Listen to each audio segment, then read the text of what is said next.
A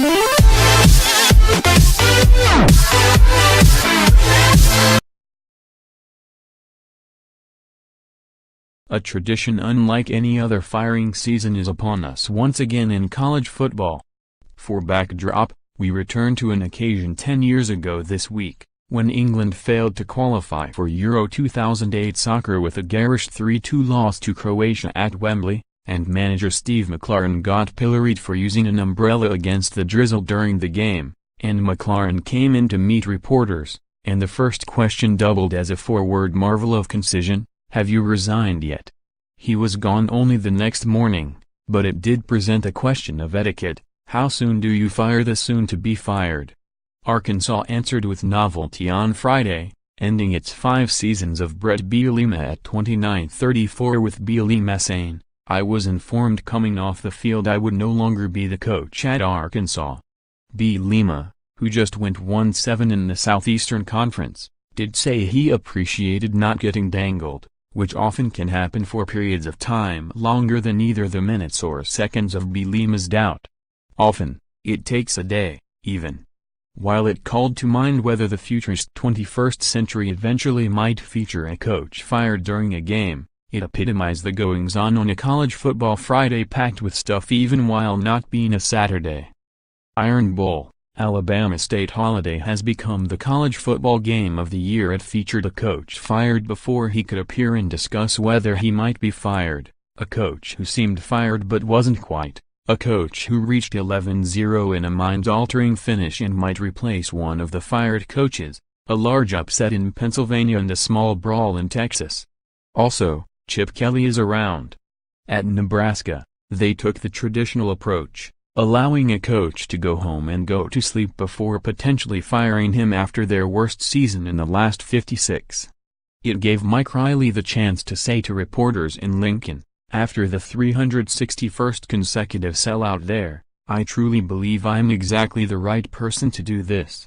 He said that after Iowa rang up 42 unanswered second-half points to win 56-14, meaning Nebraska's last 7 games had gone stuffed with 6 losses, 4 of them by 56-14, 54-21, 56-44 and another 56-14 to go with the first 56-14.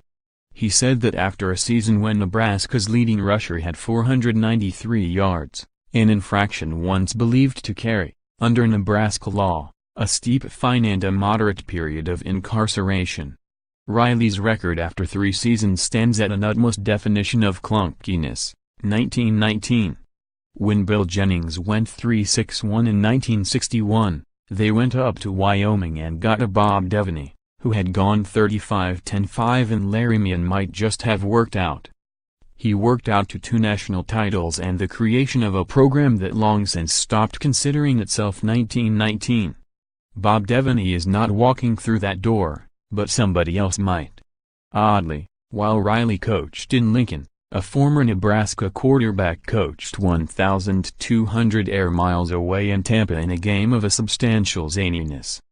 The streak goes on. Virginia Tech beats Virginia for 14th straight time UCF, 11-0, the team of 41-year-old Scott Frost, that broiling next-step prospect, combined with South Florida for a closing symphony, 3 touchdowns in the final 141 seconds.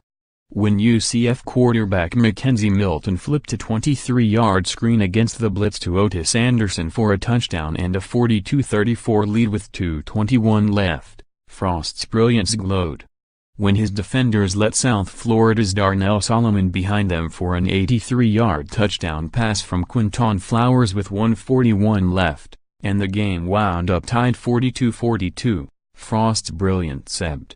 When Mike Hughes ran the ensuing kickoff 95 yards for a touchdown and a 49-42 win, the way Frost had coached Hughes to make those 2 dazzling fakes along the way clearly made the difference. It doesn't work that way, of course, but sometimes it almost seems to, and Frost is a man of a moment with openings at Florida, Tennessee, his alma mater Nebraska, and beyond. UCLA met with Kelly during the week after Rit fired coach Jim Mora last Sunday, on his 56th birthday, so very long after he had left the field and driven home. Kelly may or may not return to college after a 5-year absence, but if he did, it would answer a question that might even be fascinating. Would he still master the game in 2018 the way he did on his strategic vanguard back in 2009-12?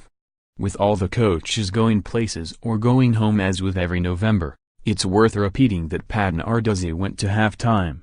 On his way there, he said the remarkable to ESPN, "It happened in West Virginia when we knocked off number 2. It happened in South Carolina. And it's happening in Pittsburgh today."